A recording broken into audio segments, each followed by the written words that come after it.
تحية طيبة لكل مشاهدي الكرام على قناة مغرب تيفي في هذه الحلقة المباشرة من برنامج مساء الخير بروكسل. بونسوار بروكسل، غين هافنس بروكسل. كنرحبوا بكم، كذلك نرحب مرة ثانية بضيفي السيد كوهو حسن اللي هو مهندس صناعي في المواد الفلاحية والتغذية وكذلك أستاذ في العلوم الطبيعية. مرحبا بك مرة ثانية. شكرا على الانفيتاسيون لكم. أكيد كما وعدناكم في الحلقة الماضية أننا سنخصص الحلقة اليوم ودائما في ارتباط وفي علاقة بالبحوث العلمية وكذلك البحث العلمي، وما نهضروا شويش البحث العلمي اللي كيتعلق بالفضاء، وما ننسوش الموضوع اللي وعدناكم ديال التغذية والصحة في هذه العلاقة في هذه البحوث العلمية. وأكيد كل شيء كيعرف شنو الكيمياء والفيزياء، وكاين بزاف الاشياء اللي كترتبط بالصحه، لا من الادويه ولا بعض الامراض اللي كتعالج بهذه الامواد بهذه المواد، وكذلك بعض الامراض اللي كتسبب عن طريق هذه المواد. يعني كاين علاقه بيناتهم من خلال ما هو ايجابي وما هو سلبي. اكيد التغذيه كتلعب دور اساسي كذلك في هذا النطاق هذا، واكيد غنستغل انا فرصه الحضور ديالك وانت بروفيسور دو سيونس هنا ببلجيكا، مغربي، نفتخر بك اكيد ونرحب بك مره اخرى. ان نهضروا شويش على التغذيه ديال الشباب المتمدرس، التلاميذ، الطلبه. اكيد الدور ديال التغذيه دور مهم كذلك في حياتهم الدراسيه. اول حاجه نبداو فيها شنو الاشياء، خصوصا هنهضروا على البحث العلمي في الفضاء، شنو ممكن الاشياء اللي ممكن حنا نستافدوا من هذه البحوث على الارض الواقع، يعني في الارض، من خلال يعني مجموعه ديال التساؤلات وكثير من البحوث اكيد دابا الان اللي كنشوفوها، واش فعلا نستفيد منها او ما كنستافدوش منها استاذ؟ شكرا. السلام عليكم. بالنسبه للبحوث ديال الفضائيه، كنعرفوا بان فاش كنبغيو نصيفطوا واحد العالم في الفضاء راه خصو يمشي بالاكل ديالو، وما حد المسافه طويله، ما حد خصنا نخمو باش نعطيوه ما هو الالتزام ليه، سكي نيسيسير، الاساسيه اللي تعطى ليه. في البحث الفضائي كنحاولوا نشوفوا شكون اللي زعما يلبي الرغبات ديالو بواحد الصحيه. وكنعرفوا بان الفضاء راه ماشي سهل. عندك ثلاثه الحوايج اللي صعاب، عندك البحر، ولا مشيتي للبحر، لا سافرتي بحر، اي واحد راه غير الباطوله كان كي هذاك راه الانسان كيمرض. ولا مشيتي في الجبال راه ما كاينش الاكسجين، راه كاين العلو، راه الانسان يقدر يموت. فوالا الفضاء عاوتاني راه سي ملتيبلي بار 20، راه ماشي راه 20 ديال الناس اللي غيمشيو للفضاء ولا ما كانش عندهم واحد التكوين جسمي عالي اللي تقبل واحد النقص، لا من الناحيه ديال اللي كتحتاج ليه في الفضاء، ولا من الناحيه ديال الاكل، راه ما يمشيش. راه 1000 ديال اللي عندهم اللي بغا يمشيو كيدير فيهم واحد ولا جوج. لا يعني ضروري خصو يكون عندهم هذه الامكانيات في قضيه ديال الصبر والتحمل في التغذيه. نعم. وكذلك الصحيه يكون صحته كتناسب كذلك هذاك الفضاء. نعم. الوغ غنرجع للاكل. نعم. راه كاين ابحاث دابا، الابحاث كبيره بالنسبه للاكل باش نشوفوا كيفاش الاكل ديالنا يكون متكامل، يكون كومبلي، اللي خصو لي فيتامين ديالو، يخصو لي مينيرو ديالو، اللي خصو لي بروتين ديالو، اللي خصو لي غلوسيد ديالو، اللي خصو الدهنيات ديالو، وخصو السكر ديالو. لا بد خص يكون داكشي متكامل. والابحاث الفضائيه كت يوميا كتلقى بعض النتائج ومن بعد الحوايج اللي لقيناها اللي عندها علاقه بالامبريمونت. كتشوفوا لا فوتوكوبي كدير هذا كاين الامبريمونت. دابا ولات عندنا الامبريمونت 3 دي. الامبريمونت 3 دي راه يمكن اولا نصنعوا بها حتى الديور ولا كان الفورمارس ولكن حتى الاكل ديالنا، لان تصور بان الامبريمونت راه هو ديستريبيسيون ديال لونكر تصور بان لي ريزيرفوار ديال لونكر يكون فيها لي فيتامين اللي فهو كل واحد على حسب الرغبه ديالو اللي بغى اللي كاين، لان حنا ماشي بحال كان اللي عندنا نقص ديال الفيتامين دي لان ما كاينش الشمس، واخا في المغرب كان عندنا الشمس ما خرجش هذا النقص. هنا راه الاغلبيه ديال المغاربه راه عندهم نقص فيتامين دي، ولكن التحليل الدموي كيلقى واحد الفيتامين دي اللي خاصو الفيتامين دي غادي ياخذ الدوز ديالو الفيتامين دي في الاكل، داك الشيء بروغرام. اللي خصو البروتينات يعطوه البروتينات، اللي خصو الدهنيات ياخذ الدهنيات، اللي خصو السكريات لا، اللي خصو لي مينيرو لي اوليغو اليمون لي زوتر اليمون اللي بيو هذا. دونك البحث الفضائي مهم ويمكن هاد النتائج تطبق فوق الارض.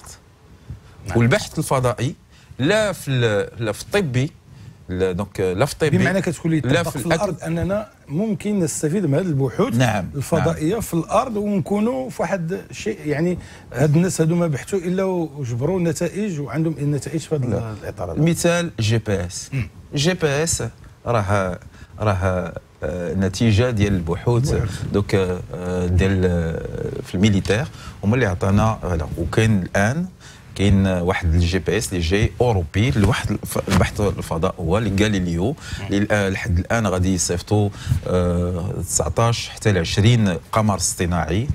كاين واحد الروتار كل مره كيصيفطوا القمر الاصطناعي اللي يكون بالدقيق.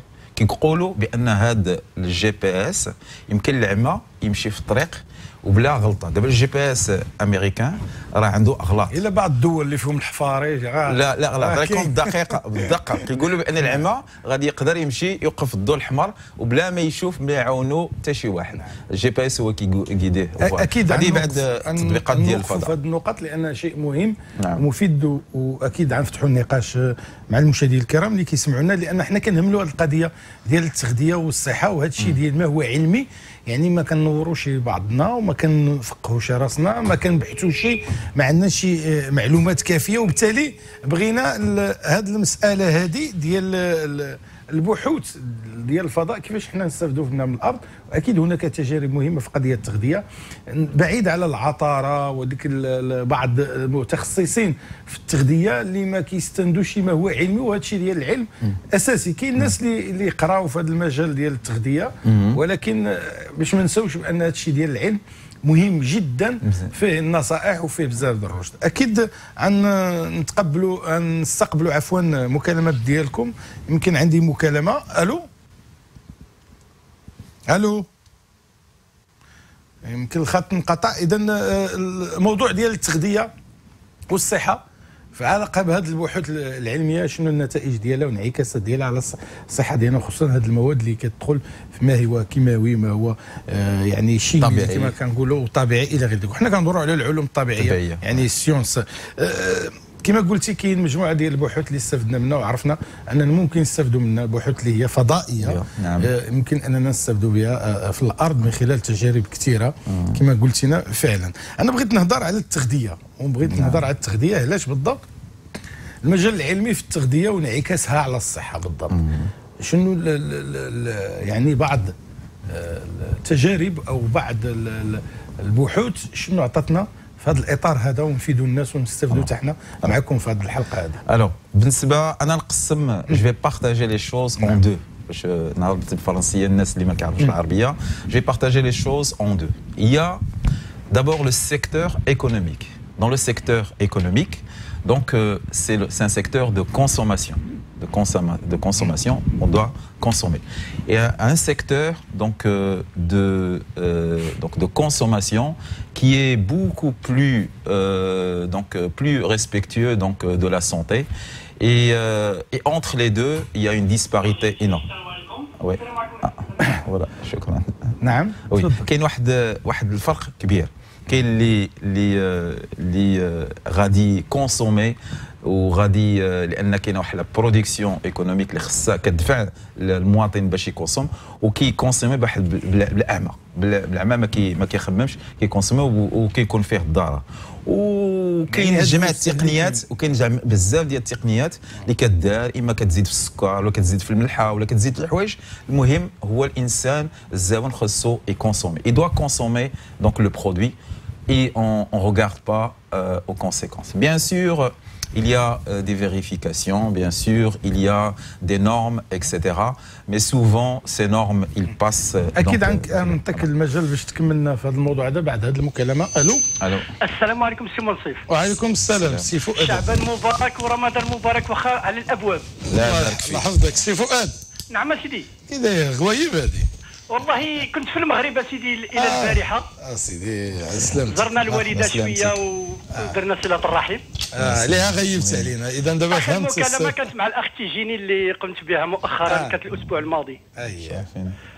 بغيت نعرف الموضوع نتاع اليوم سيدي حد يلاه دخلت وقلت بلا ما نتاخر، لان ملي كنتاخر شويه ما كنقدرش ندخل. الموضوع ديال هو امتداد الموضوع ديال البارحه اللي هضرنا على البحث العلمي وتشجيع البحوث العلميه لدى التلاميذ، وهضرنا على ان العلم والبحوث العلميه فيها فائده كثيره على التغذيه على الصحه في المجالات كلها. وبالتالي خدينا اليوم موضوع ديال البحث العلمي في الفضاء، يعني هذيك البحوث اللي كيدوروا الفضاء كيفاش حنا كنستافدوا منها في الارض من خلال البحوث اللي هي ناجحه. والموضوع هو فيه محاور، من المحاور الاساسيه هي التغذيه وانعكاسها على الصحه. يعني كيفاش هذه البحوث هذه بينت بان التغذيه عندها انعكاس على الصحه، وكيف يمكن تكون التغذيه مزيانه باش الصحه ديالنا تكون مزيانه. يعني موضوع يكون في هذا الاطار هذا، وانما كاين محاور اخرين اللي يمكن نهضروا فيهم على حسب رمضان المقبل، نصائح الى غير ذلك في هذا المجال. كذلك نهضروا على التلاميذ والشباب والطلبه اللي هما مقبلين على الامتحانات، كيفاش يمكن يكونوا يعني هما في تغذيه سليمه صحيه اللي يمكن ان يتجاوبوا مع الامتحانات ويكونوا في واحد الحله في واحد الشكل اللي يمكن انه يحققوا ذاك التفوق والنجاح ديالهم. يعني كاين علاقه قضيه ديال التغذيه حتى في الامتحان، في التركيز في عده اشياء. هذا صحيح. نعم. للاسف ان البحوث العلميه المقامه حاليا الا في الدول المتقدمه اللي كتقوم بهذه البحوث العلميه. حنا الدول الاسلاميه ما بقيناش كنبحثوا، ما بقيناش كناكلوا داك الشيء اللي كنزرعوا، ما بقيناش كنتداواو بداك الدواء اللي كنصنعوا. حنا لا نصنع الدواء اللي كنتداواو به، ما كنتجوج. اصبحنا يعني الامه العربيه للاسف حنا في هذه المساله ديال البحوث العلميه حنا بعيدين عنها بعد السماء عن الارض. لان حتى المسؤولين ديالنا ماشي كنقول انا كاين عندنا نقص في العلماء، استغفر الله، الناس الاذكياء والعلماء ديالنا خرجوا للخارج، لقاو مجالات اللي ما لقاوهاش في البلدان ديالهم اللي الاصليه. فالخارج كياخذ هاد الناس هادو كيستافد من العقول ديالهم وكيعطيهم افادات دنيويه عباره عن انعكاسات ماديه. اما بالنسبه للاكل يا اخي وعلاقته بالتركيز، هو اكيد اننا اغلب نعم. قبل ما ننسى هناك انني كما قالت لي الزوجه كتبت لي في الورقه، اصبحنا امه استهلاكيه فقط. نعم. للاسف. اما بالنسبه للتلاميذ ديالنا والاطفال ديالنا، الى لاحظتوا في المارشيات اللي كتشوف الامهات، اغلب الناس اللي هما الامهات اللي كيتسوقوا كتشوف الخنشه ديالها عامره بالسكريات، الحلويات اللي هي فيها اكثر نسبه السكر، وكتمشي المتاجر كتلقاهم يشترون لهم فقط المشروبات الغازيه. يعني المادات الفيتامين اصبحت ممنوعه كاع في الدار تدخل.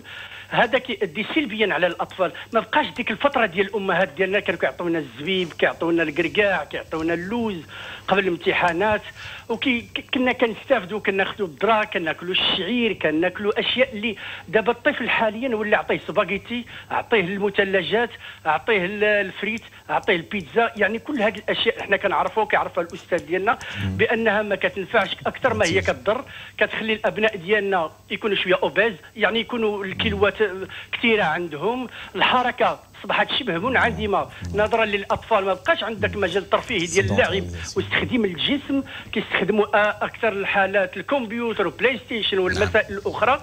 فالانسان اصبح العقل الطفل ديالنا عقل ما بقاش ديال التفكير، فهو عقل فقط تابع الهواشات وهذه الاختراعات الموجوده حاليا. نعم نعم سي فؤاد راه درتي عرض احنا غنستافدوا منك ونناقشوا العرض. الله عليك السي فؤاد. شكرا سي فؤاد على المشاركه وعلى سلامتك. وشعبا مبارك علينا وعليكم السيدي، حتى رمضان ان شاء الله. وكنحبكم في الله على كل حال. السلام عليكم.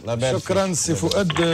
عرض قيم في موضوع، رغم انه عمل واحد الجوله خفيفه على بعض المحاور اللي يمكن اننا نناقشوا. اكيد منكم يمكن يعني ناخذوا منكم مجموعه ديال المحاور وافكار اللي يمكن انها تكون ارضيه ديال النقاش ديالنا. اكيد فؤاد كما ختم المساله ديال الدور ديال الاسر في قضيه ديال الاستهلاك والتغذيه، لان عندها علاقه بالاستهلاك. كيفاش الرؤيه، وانت كملتي استاذ الهضره ديال الاستهلاك اللي درجتيها جوج اصناف: المستهلك اللي كيستهلك نورمال، وكاين المستهلك اللي ما كيستهلكش بشكل غير متوازن في التغذيه ديالو. و ما نتهموش الطفل قبل ما نعرفوا كيفاش وصل لهاد لا سيتوياسيون. كومون ايت اريفي ا سيت سيتوياسيون. تعرف بان الحياه ديالنا تبدلات بزاف، بدلات، وكما قال السي فؤاد ولينا سوسيتي دو كونسوماسيون. وكتعرف كونسوماسيون سيتادير كو لا الاب لا الام خصها في الاخر الشهر تأدي واحد الفاكتورات ديال الكومونيكاسيون. وكنشوفوا بان لو بلو غران بيدجي هو ديال التليفون الكومونيكاسيون، وبعد الحوايج اللي هي لا سوسيتي كتدفعنا باش نشريهم.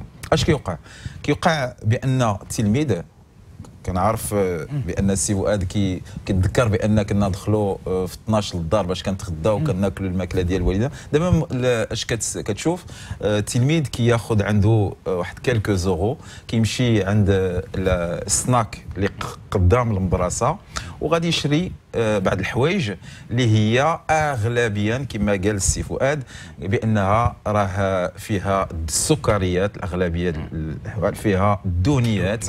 وعاباش الدهنيات والسكريات لا كاليتي ديالهم، بما ان عاوتاني ذاك اللي كيبيعهم راه خصو يدخل في لي كونت ديالو، راه غادي ما يعطيش واحد البرودوي اللي دو كاليتي، راه خصو حتى هو عنده الكونطابيليتي ديالو، غادي يبيع ليه هو الثمن ديالو ناقص، لان التلميذ عاوتاني غيشري واحد الساندويتش اللي الثمن ديالو ناقص. انا كنقول بانه ولا كانت الام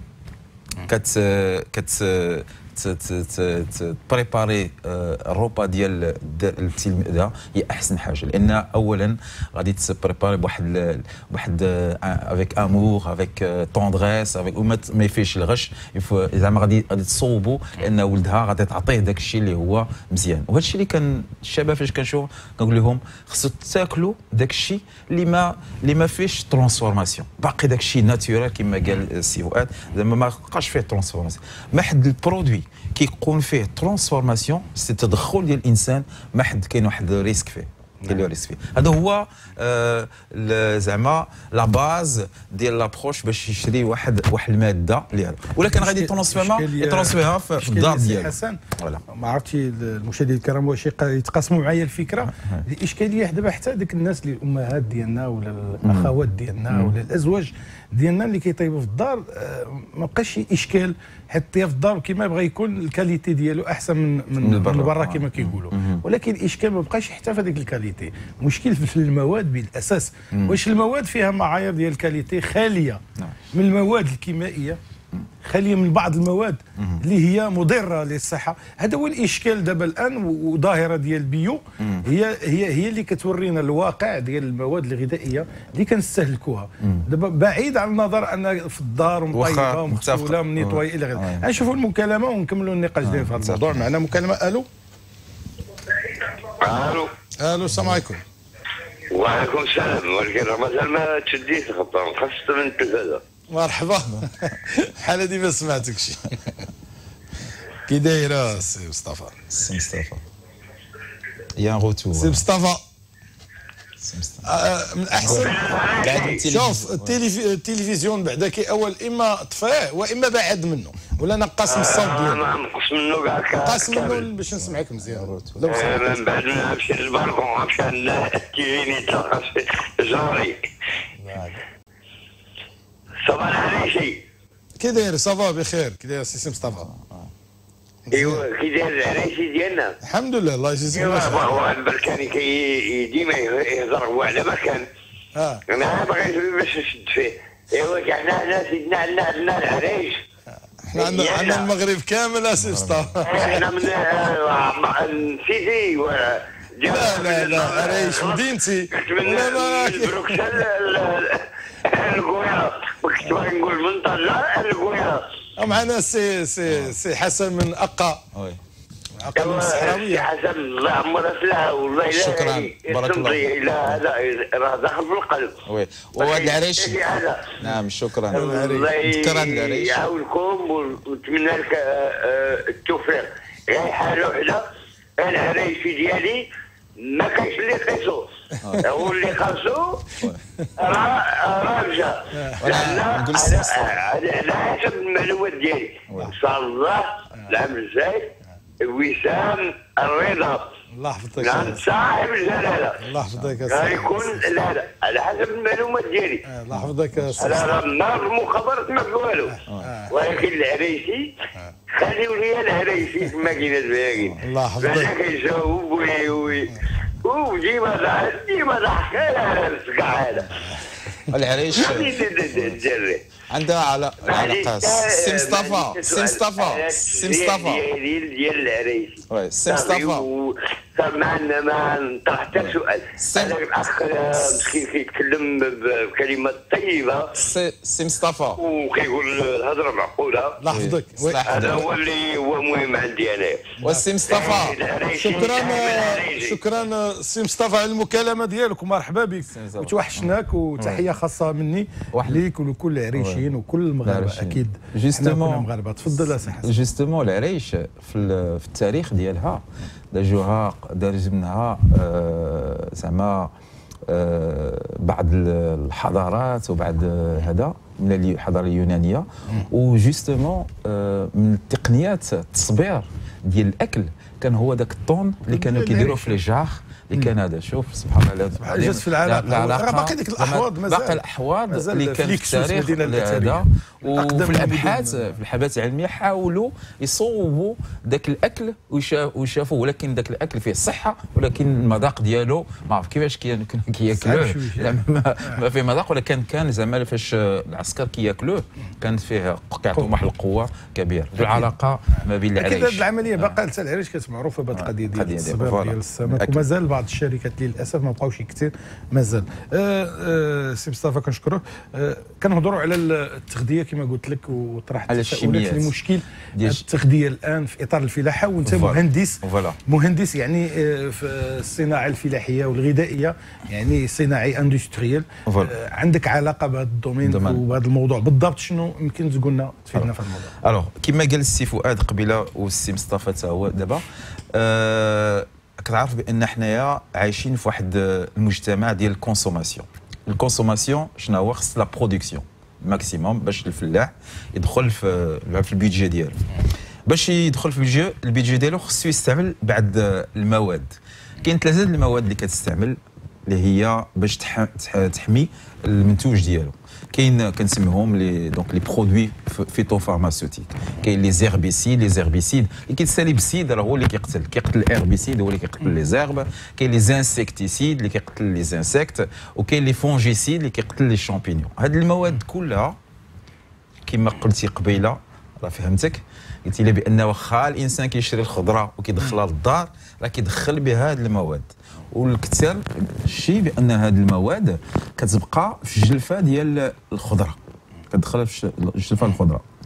فعلا قبل كنا كنشريو وكنمشيو للسوق كنا متاكدين بان ديك الماده اللي كنشريوها راه طبيعيه.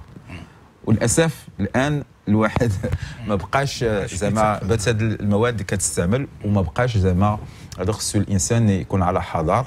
وحتى ولا شرا البرودوي ديال الاليمون البطاطا ولا مطيشه ولا الخضره يحاول يدير باحتياطات، يشوف منين جات واش كاين تحاليل دارت قبل هذا، واش دازت قبل كنا كنشريو ديريكتومون عند الكونسوماتور. دابا من الاحسن دوز من الكونترول تشوف هذا الفلاح واش استعمل ادويه. هذا الدور ديال الدوله، الدوله يستعمل اللي كتراقب وكتشوف.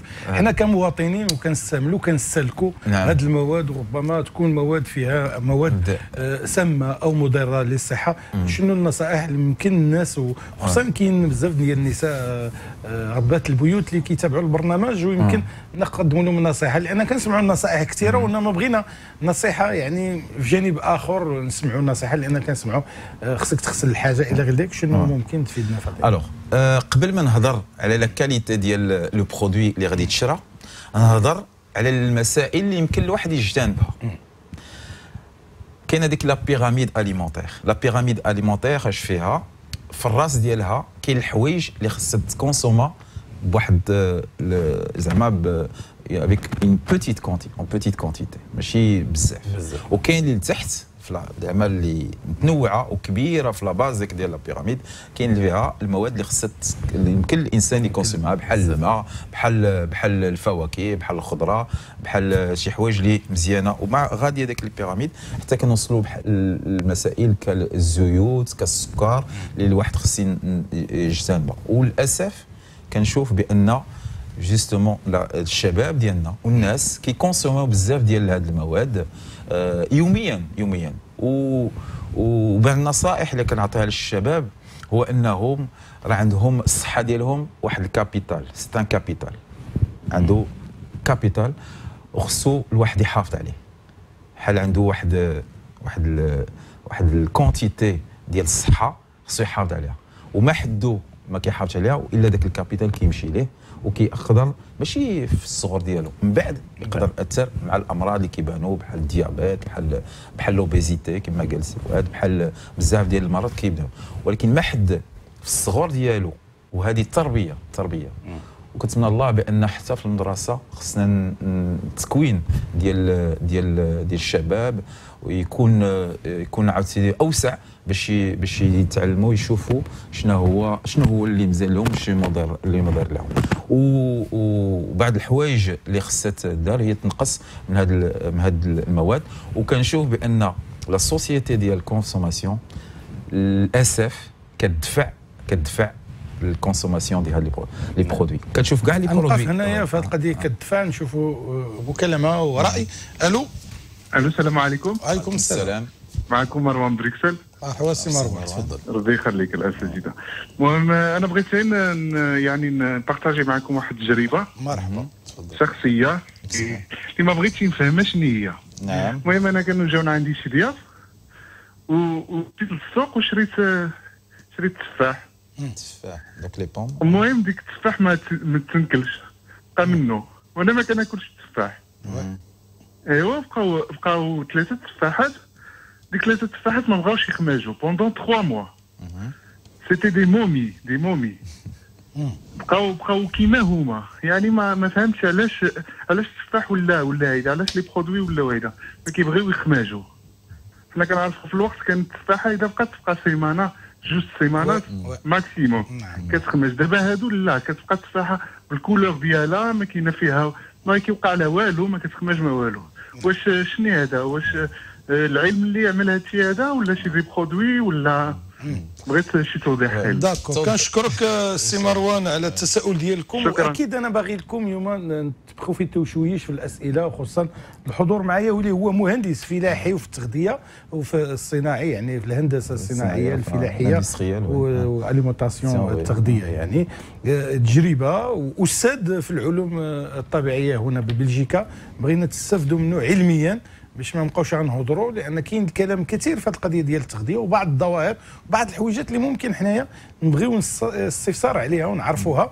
من خلال الجانب العلمي، يعني كنهضر الجانب العلمي، لان لا جبت لك واحد في العطاره يهضر لك بلغه اخرى بثقافه اخرى بالتشبع بتجربه اخرى، يعني بغينا نستافدوا من كل واحد على حسب التجارب ديالو. السي مروان يتساءل. فعلا انا غادي كنقول للناس فاش غادي يمشيو للسوق يختاروا التفاح، خصو يختاروا داك التفاح اللي واكله الدوده ماشي داك اللي ما واكلهاش الدوده اللي هو. علاش؟ لان اللي واكله الدوده عارف الدوده عارفه راسها بان ديك التفاحه ما فيهاش مواد فريش. اما باقي فريش، فاش جات بغات فاش قربت ليه الدوده وداك اللي فيه لي مواد ما غتقربش ليه الدوده. وفعلا السي مروان قلت بان كنعيشوا بان الان واحد السوسيتي ديال الكونسوماسيون. لو بوت شنو هو؟ دو غاردي لو برودوي لو بلو لونتون بوسيبل، يعيش اطول مده باش يبقى في ريوناج. وكنعرفوا بان كنشريو بعينينا، خاص ذاك التفاح يبقى. والعلوم الفضائيه ولا غيرها راه بعض الخطرات كتستعمل شي حوايج للمصلحه ديالنا، وبعض الخطرات راه كيجي لاندستريال وكياخذ هذه الفكره هذه وكيستعملها بالمواد، لان دوك اللي كنمشيو للفضاء خصهم حتى هما يصبروا المواد ديالهم. بعض المواد ما كتستعملش. التفاح هادو فيهم مواد ديال هذا. كاين جوج الحوايج. نعم. كاين جوج حوايج كتعرف بان كنقولوا النقله كيتعزل. كان داك الجيني جينيتيك. كان راه قدر من الان راه نقدر تاكل التفاحه وعندها المذاق ديال البنان، تاكل البنانه وعندها المذاق تاعها. هادو لي مانيبيلاسيون جينيتيك. وبعد لي مانيبيلاسيون جينيتيك هو كيختاروا التفاحه لي سي لي زيسي لي زيكسبيريون. كياخذ التفاحه واحد النوع اللي ما زعما يفا با بوغير تو دو سويت، ما كيخمش دغيا. غادي ياخذ العزله حتى في الزرع، غادي ياخذ الزرع الاختيار داك المختار. علاش؟ لان ما غاديش يمرض دغيا وما غاديش هذا ديفا جينيتيكمون راه عنده واحد الريزيستونس كيكونسير. خلاصه هذا التفاح كما كيتساءل السي مراد يعني فيها مواد اللي هي مواد كيماويه. بغيت نسمع منك. فوالا دونك قلت جوج حوايج، اما مواد كيماويه ولا الاختيار. داك النوع ديال التفاح عنده هذا الاختصاص، عنده واحد لان كنعزلوا الخبراء كيديروا دي زيكسبيريونس باش كيعزلوا واحد النقله واحد النوع ديال التفاح اللي كيصبر بزاف.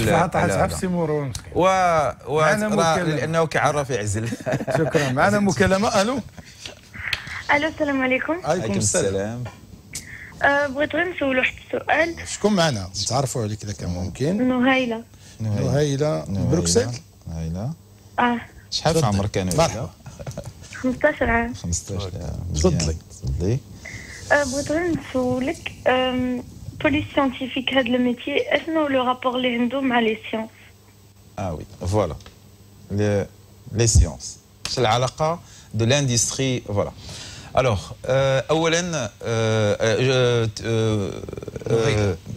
Noëlla, vous voulez que je vous parle en français? C'est plus simple pour vous? En arabe? En français, c'est mieux. C'est la même chose. Alors, je vais parler en français, ça permet de profiter pour tout le monde. Voilà, d'abord, merci pour la question, qu'elle est intéressante. Alors, pour le lien entre l'ingénieur, industrie agroalimentaire, d'abord, ça consiste à quoi? C'est d'abord étudier l'ensemble des industries, que la transformation de sucre, la transformation du lait, donc le lait en poudre, le fromage, le beurre, donc toute la technologie de transformation, plus toutes les dérivés, les boissons, la conservation des boissons, des aliments, la transformation de la viande. Donc c'est des études approfondies. Mais vous savez que tout ce qui est agroalimentaire, pour qu'il soit transformé, il faut connaître donc la matière qui compose le produit. Un produit, il est composé de quoi? Il est composé de l'eau, il est composé des minéraux, il est composé des protéines, il est composé des lipides, il est composé donc des glucides.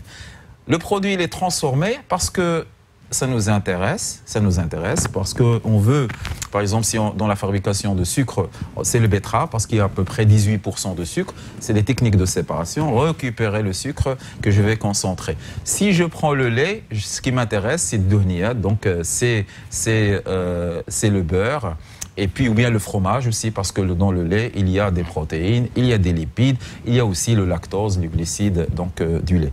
Et puis, vous avez les protéines aussi, on sait donc les récupérer pour les fabrications, ne fût-ce que le gluten qu'on rajoute dans les pâtes et dans le pain, etc. Maintenant, les études pour scientifiques qui orientent vers l'ingénierat de l'industrie agroalimentaire. L'industrie agroalimentaire, ce n'est que la chimie de l'agriculture. Donc l'agriculteur, il va planter les betteraves, il va planter le maïs, il va planter du blé, de l'orge, des tomates, etc. L'ingénieur agronome, il va dans l'entreprise, il va suivre que ce soit sur le plan technologique ou bien sur le plan de santé, le suivi, donc sur le plan de santé, la vérification bactériologique, etc. pour voir que est-ce que le produit est propre à la consommation. C'est l'AFSCA, donc l'Agence fédérale de la sécurité alimentaire qui effectue ça. Donc c'est des ingénieurs agroalimentaires qui font ça. Alors pour avoir donc cette orientation, c'est des études scientifiques. Et on l'encourage parce qu'on a besoin. Et justement, avec les acteurs de l'agence spatiale, ils veulent des femmes dans ce secteur. Ils proposent des formations. Donc, il ne faut pas avoir, si vous êtes une jeune fille, il ne faut pas avoir peur d'aller d'orientation scientifique. Ça vous permet de garantir du travail. Et puis,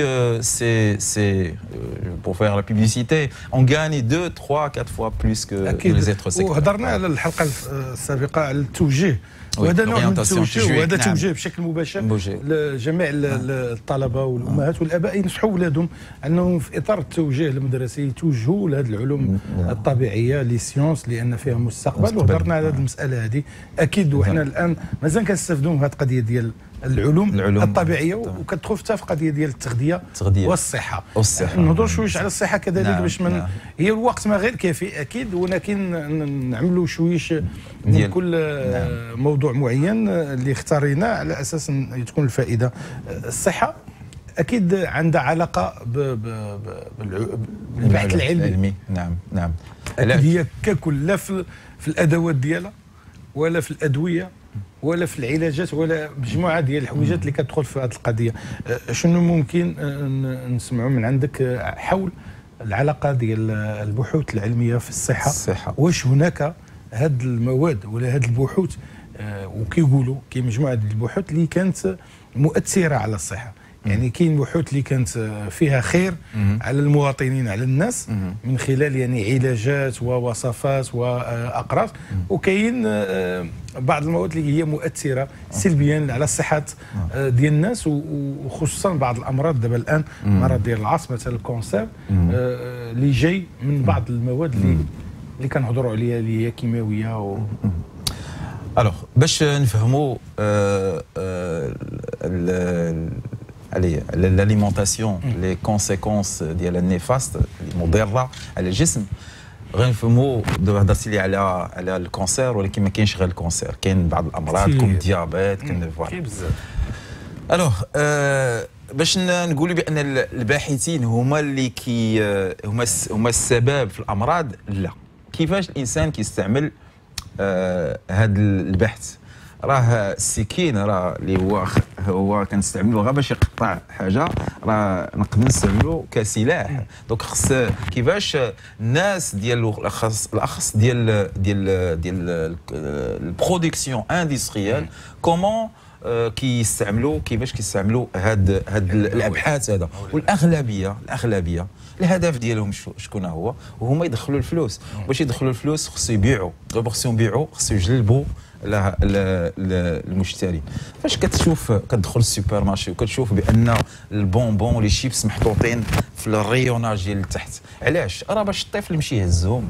راه كاين ابحاث وحتى الموسيقى اللي كيديروا لك في هذاك باش تمشي تشري باللون راه باش تجلب، وما كتشوفش شنو واش مودير ولا ماشي مودير. وحتى ولا كانت شي حاجه اللي شافها ما يمكنش تخليك باش تشري هذه الماده، راه كاين تقنيات وكاين ناس. وهذا هذه الابحاث هذه راه في الاولى كانت غاديه لواحد النطاق اللي هي مفيد، وكاين تستعمل عاوتاني نطاق غير مفيد. كاين كيزيدوا السكر راه مزيان الصحه السكر، وكاين الاكثريه ديالو اللي صعيبه. كيقول لك بانه بالفرنسيه tout est toxique rien n'est toxique c'est la dose qui est mortelle. كل شيء مضر وحتى شي حاجه مضره، راه الاكثريه من الحاجه هي اللي كتقتل. خص الواحد كيفاش يستعمل الماده ولا يستعملها بواحد الطريقه ذكيه، بلا غنهضروا من بعد على رمضان، بلا بواحد الكونسوماسيون بالتفكير بلا حتى شي حاجه، وواحد النظام. راه الانسان ومن الصغر هادشي راه خصو يبدا من الصغر. خصنا نربيو التربيه من الصغر من المدرسه. الطفل البارح هضرنا على الطفل في الابتدائي، من خص في المواد ديال اللي كتعلم لها دونك في les sujets les abordés par le jeune très tôt dans l'école خصو يتعلم هادشي. وهاد الاقتراحات اللي الاختصاصيين ديال التعليم كيشوفوها، لان كيشوفوا بان الان خاص ليدوكاسيون على لا كونسوماسيون. ليدوكاسيون على الكونسوماسيون ولات كدار بعض الابحاث في المدارس باش يشوفوا كيفاش الطفل يتعامل مع حتى الفلوس، لان ما كاين حتى شي حاجه اللي كتوري الولد كيفاش. وحتى حنايا راه اوني با بارفي، حنا كادولت راه ماشي بارفي. علاش؟ واش كنوضوا الصباح كنقولوا خصنا هذه خص هذه خص طول الفيتامين تل بروتين تل كناكلوا غير هكا على الله، كنقولوا فوالا يمكن باغ بروبابيليتي يمكن هذه راه تقدر تلبي لي هذاك. واخا كنديروا الاحتياطات الاغلبيه الاوقات راه كيكون واحد النقص. ما شربش اما 7 ديال الخضار، ما اكلتش، ما شربتش الماء، بقطات ما كنشربوش الماء بزاف ديالها. فعلا كتطرح وكنناقشوا هذه القضيه ديال التغذيه والصحه، لانه عندهم علاقه. وحتى القضيه ديال البحوث العلمي عنده علاقه في هذا الموضوع. حنا كنهضروا في اطار هذه العلاقه بيناتهم. والتساؤل اللي يمكن نطرحوه وكنطرحوه، واش حنا كنعرفوا شنو كناكلوا؟ السؤال اللي يمكن نطرحوه، واش عندنا حنا برنامج غذائي في حياتنا؟ بعدك هي الاولى. واش عندنا برنامج في الصباح كنعرف عندي برنامج شنو ناكل وشنو الوجبات. بحال داك الشيء ديال المخيم كيعطيو البروغرام ديال المقتصديه كيكون فيها الجراماج، اللحم قدا وقدا ديال الجراماج، يعني البروتيدات الى غير ذلك، المواد لي فيغ اللي فيهم يعني الفيتامينات، كل شيء مقسمه على حسب المواد. الوجبه ديال اليوم كيفاش كتقسم كيفاش كتدرج، بالتالي باش الطفل كياخذ كل ما يفيد هذاك النهار هذا من السعيرات الحراريه ومن الفيتامينات ومن مجموعه الحويجات اللي كياخذها في اطار الشكل ديالو. فقط ما كيكونش عندنا برنامج وما كيكونش ضبط وتوازن في القضيه ديال التغذيه، اكيد كيتسبب عليه امراض. وهنا كتدخل الصحه، والامراض فيها ادويه والعقاقير اللي كتدخل حتى هي في التركيبه ديالها العلميه، ممكن تكون مضره وممكن تكون مفيده. نوقفوا هذه مع المكالمه ونخليك تجاوبني مهم هادشي اللي قلتي بزاف هذا الشيء اللي قلتي. الو السلام عليكم. وعليكم السلام. لا شو بغيت ندخل في واحد شكون معنا؟ نعم مرحبا. بالخير من بروكسل. بالخير شرفنا بالخير. نسمعك تفضل. بالخير. وي الموضوع مهم جدا وكنشكركم على الموضوع. شكرا. لان صحه المواطن قبل كل شيء. وشنو هو غير بغيت ننبه المواطن، لانني كمفتش في الشركات لاغرو اليمونتير في بروكسل وفي الوالوني مده هذه سي لافسكا. لا ماشي لافسكا، سي جوست كندير النيتواياج ابري pour préparer les machines. Ah oui, désinfection, oui. Désinfection, voilà, avec les produits chimiques. Très important, مهم بزاف. Avec les produits chimiques, ouais. Voilà, لأن عندي plus qu'une dizaine d'usines que je dirige. En fait, c'est juste pour باش ندير attention للناس اللي كياكلوا، لأن وقعت واحد 2 ans الناس مشاو كلاو لاطارت، مشاو وقع شي فوميسمون، ومن بعد تشكاو الناس وبقاو كيقلبوا منين جا داك لا مالادي، فهمت؟ السورس، فهمت. وفي الاول بقاو اتاكيو النيتواياج، سيتي با بيان نيتوايي، مي على فان دي كونت باش ما نطولش عليكم نخليو الاخوه يتابعوا الاخر. باش نقول لكم بان بارفوا لا مالادي مثلا لا ديوكسين، ربما الاخ راه كيعرف ديال ça remonte à longtemps, plus que 2 ans la dioxine, oui. Voilà, exact. وهي ils ont trouvé que ça vient du blé, ou le blé جاي من كندا، فهمت؟ سي très important باش الناس كيعرفوا، فهمت؟ لان بارفوا لا مالادي ما كتجي عن طريق لو بلي، ما كتجيش عن طريق اللي كيسميتو غير ان بتيت اكزومبل. ولكن واحد الحاجه اخرى، ان المواد مثلا الا بغينا نديروا لاطال، لان ديك المشماش وداك الخوخ وداك الاخر سي تري اتونسيون، باسكو داك الخوخ راه تعرف انا شفت بعيني، ماشي كنخدم بيدي وكنشوف داك المناظر، راه احنا كنخدموا ما نقدروش ناكلوهم، نقولها لك بصراحه. نعم. فهمت، لان الانسان خصو يرد البال المسائل تاع كيسميتو، لان الصحه راه خصو يعرفوا شنو ياكل، لان قال لك كل حتى تشوفوا تاكل بعض المرات، فهمت، لان صعيب الحال. ايوا حتى هو هذا هو التنبيه اللي بغيت ندير للاخوه وصافي، وشكرا لكم. شكرا سي بالخير. شكرا. الله يحفظكم. فعلا سي بالخير عطانا موضوع واحد النقاش. المشاهدين الكرام يمكن انهم يفيدونا ونفيدوا بعضنا في هذا الفضاء. نعم، هذه الفكره.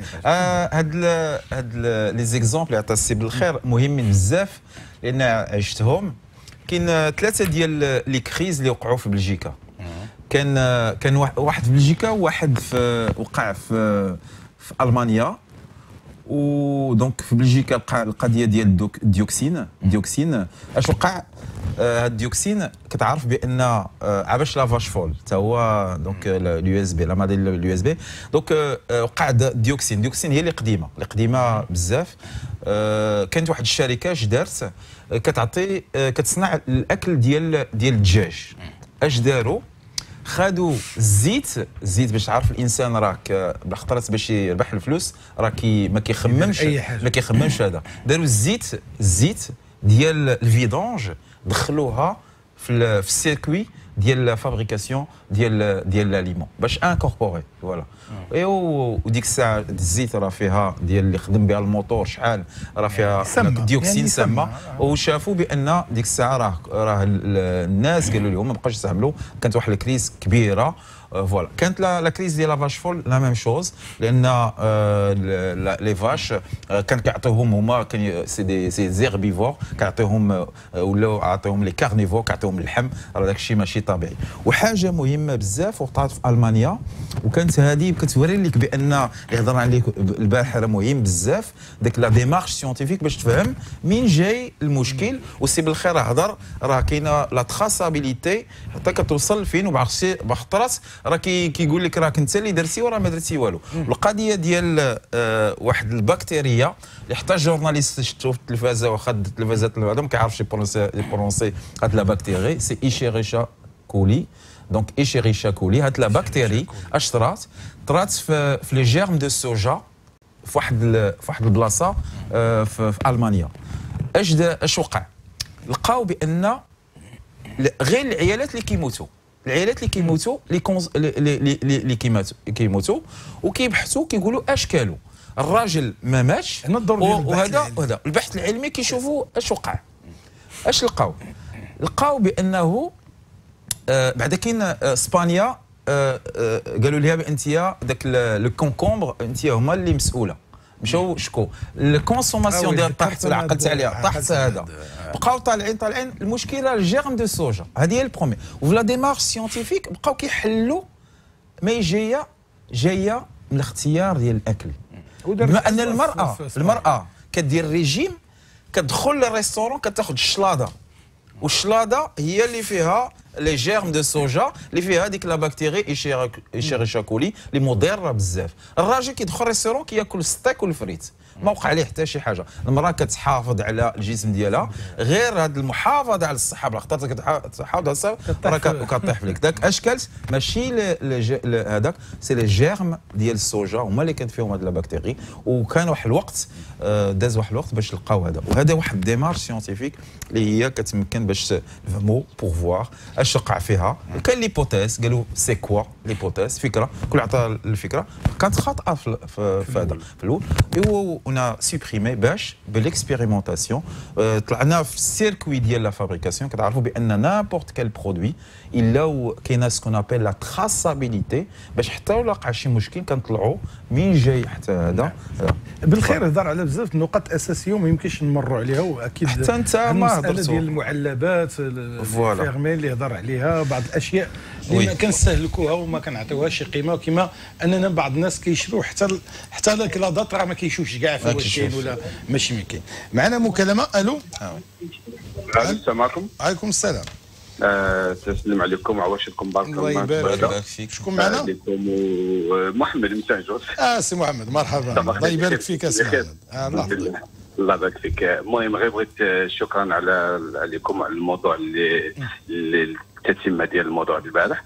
بغيت غير يعني الاخوه المغاربه من ناحيه الماكله اللي كناكلوا عامه، يعني اللي كيشريو الناس مثلا لا شاركوتري هذه خلاص يغطوا فيها البال بزاف، وباخص المشكل ديال المركاز وديال الكفته. المركاز راك عارف ما بناش يتكون، راه الجزائر ماشي غادي يجيب اللحم والشحمه ويعطيك داك الشيء طري ويديرو، راه هذاك الشيء اللي شاطلو فهمتيني، يزيد عليه شويه ديال لاصوص وتعطيك المذاق زوين، ولكن راكم عارف السم اللي بنادم كياكلو. وفي نفس الوقت خلاص كما قلنا لا شاركوتري راه خلوطه والمواد ماشي مصنوعه، زيد عليها ديك لي هوت دوغ يعني كسوا يعني لي زامبرغر ولا فهمتيني. نعم.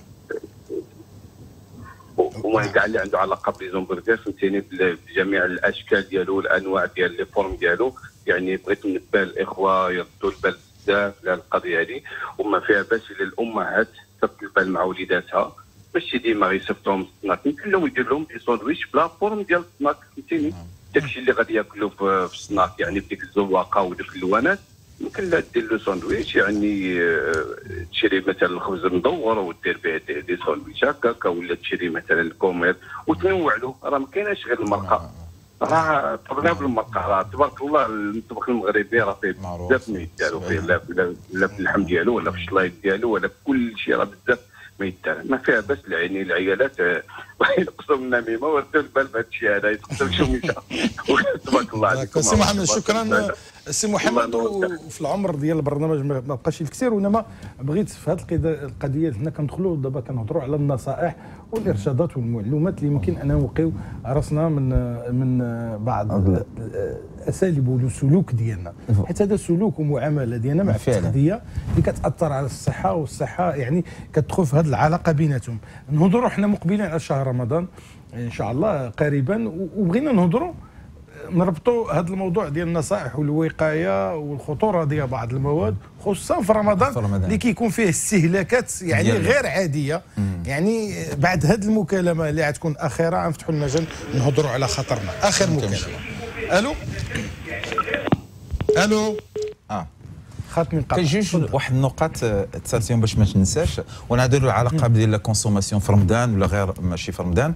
هضرتي قبيله على النصائح اللي نقدروا نعطيها ديجا للتلاميذ. اكيد. واحد الظاهره خص يعرفها المشاهد اللي ولات عندنا في المدارس، وانه التلاميذ ولا عندهم واحد المشكل ديال الحساسه لاليرجي، وهذا عنده علاقه كبيره بالاكل. لاليرجي بالنسبه للجلوتين، لاليرجي بالنسبه للمواد كثيره، وهذا عنده علاقه بالوسيله والطريقه اللي كنكونسومي لها البرودوي. كما قال سي محمد، قال لك بان الشاركوري تو سا عاوتاني الرابور سا لا سوسيتي دو كونسوماتور، رابور دو كاليتي اي بري. فاش كتشري حاجه ناقصه الثمن ديالها، لا المركز لا راه مضره. دابا نرجعوا بالنسبه لرمضان، هذا الشهر الكريم اللي الحقيقه بعض الدول ولات كتديرو ماشي بالطريقه ديال اللي كنديروا حنايا، ولات دابا شفنا بان لو جون ولات طريقه صحيه بعض المجتمعات. علاش؟ شفنا بان الذات ديالنا فاش لان لو جون راه كتعطي الراحه للذات ديالك. علاش كدير الراحه للذات ديالك؟ باش حتى دوك لي توكسين بانك تاكل، واخا تاكل المسائل اللي مزيانه كتعطيه واحد الوقت باش يمشي بالماء وغير ذلك.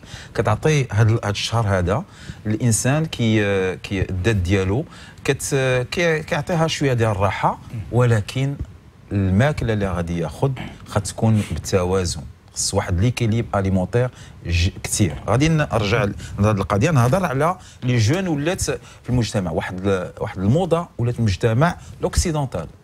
الناس ولاو كيصوموا لان لاحظوا بان الذات ولا ما كانتش كتستعمل لي سيلول ديالها زعما كتخليهم الراحه، كتدخلهم اون سورت دي ايبرناسيون، كتخلي لي توكسين يتحيدوا، ولكن ما يمكنش لك تحيد ديك التوكسين او ميم طون كتكونسومي في لاليمونطاسيون. كدير الذات ديالك كتغات اليميني في لي توكسين. ولي جون هو اللي مهم، لو جون مهم.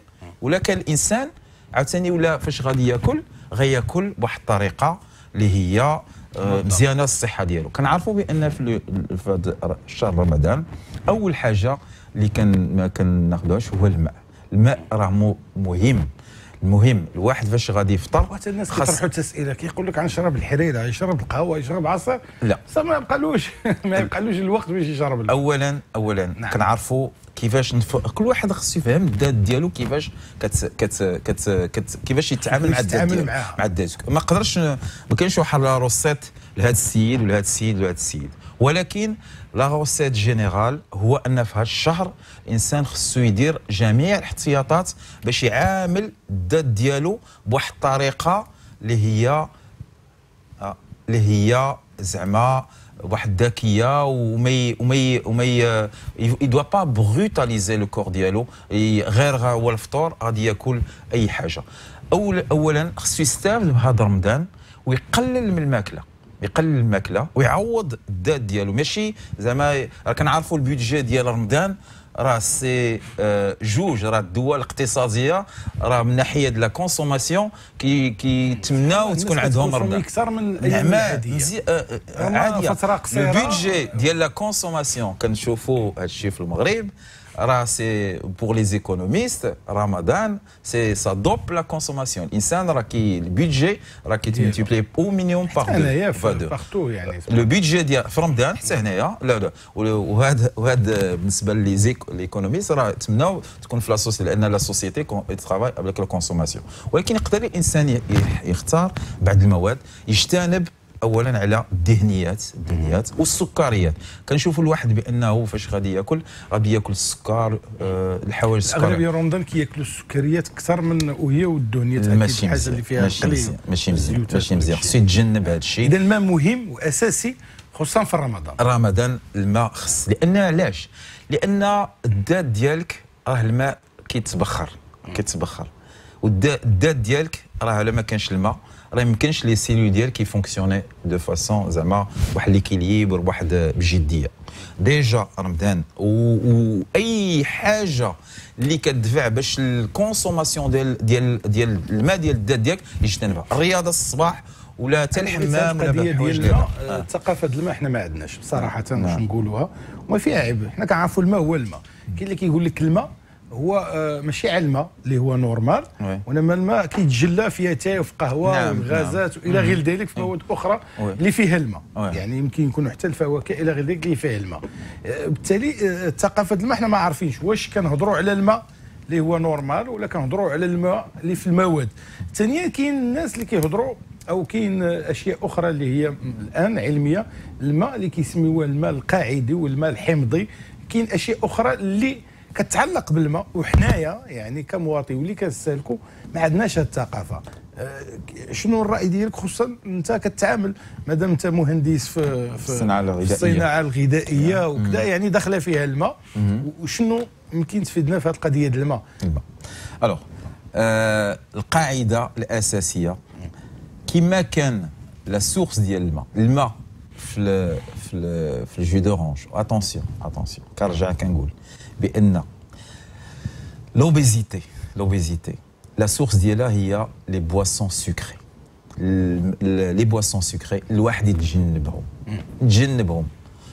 راه من بعد المشاكل اللي عند لي جون ديالنا اللي كياكلوا. تعرف كاس ديال كوكا كولا شحال فيه، ولا بعد المواد السكر اللي فيها السكر، راه شحال فيه اخرى من غير السكر اللي هي مواد الكره، فيه الاسيد فوسفوريك، فيه لي كونسيرفاتور اكسيتيرا، فيه الفوسفات ديال المغرب، فيه مواد اخرى. الوغ الماء كيما كان لا سورس ديالو راه مهم. كاين الماء كيكون في الخضره، كيكون في اتاي، كيكون راه كاف، راه بحال الماء الطبيعي ولا هذا. غير خاص الماء الطبيعي راه فيه لي مينيرو، والمينيرو راه محتاج لهم. ولكن انت كتاكل حوايج اخرين اللي فيهم اللي ريبون لي بوزوان ديالك من تو سكي مينيرو، ما كاين حتى شي مشكل. ولا ما كنتيش كتاخذ المواد اللي فيها لي مينيرو، راه خصك تبدا تشرب اللو الماء، لان فيهم المينيرو اللي اساسيا لتكوين ديال تسيير الذات ديالنا. لان هاد لي مينيرو كتسمى لي زيليغو اليمون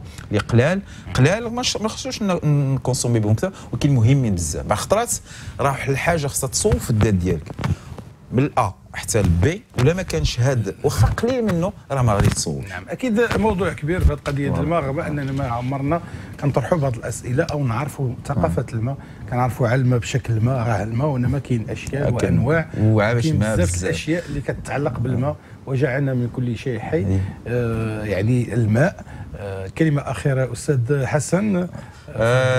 فوالا انا كنغتال هذه الفرصه وكنوجه واحد التحيه للجاليه المغربيه اللي في بروكسل ولا اللي في بلجيكا، وكنتمنى لها الصحه والنجاح. وراه المغاربه راه عندهم واحد الطاقات معنويات كبيره.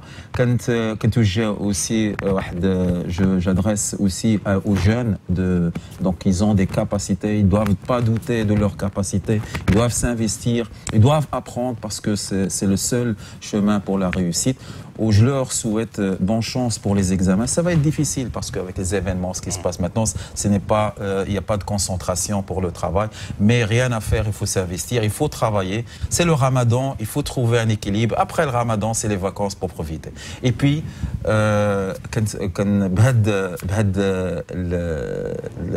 vraiment المناسبة الكبيرة تعتبر من ابرز الذكريات اللي كنحتفلوا بها حتى في المغرب، التي كيعتز بها هذه البلاد ديالنا. وشكرا على هذه الفرصه اللي تحت باش نكون تواصل مع الجاليه المغربيه. وشكرا لك سي حسن كون، مهندس صناعي فلاحي تغذيه، وهي عندها سميه اخرى حنا لخصناها. وكنعتذر بزاف لان هضرت بالعربيه والفرنسيه، وغادي نجهد وان شاء الله باش التمازيغ نتعلم لها ان شاء الله باش نواجه. شكرا استاذ حسكوه، استاذ في العلوم الطبيعيه هنا بلجيكا، ومهندس في الصناعه الفلاحيه الغذائيه. كنشكركم لحسن الانتباه، كنضربوا لكم موعد غدا ان شاء الله. شكرا.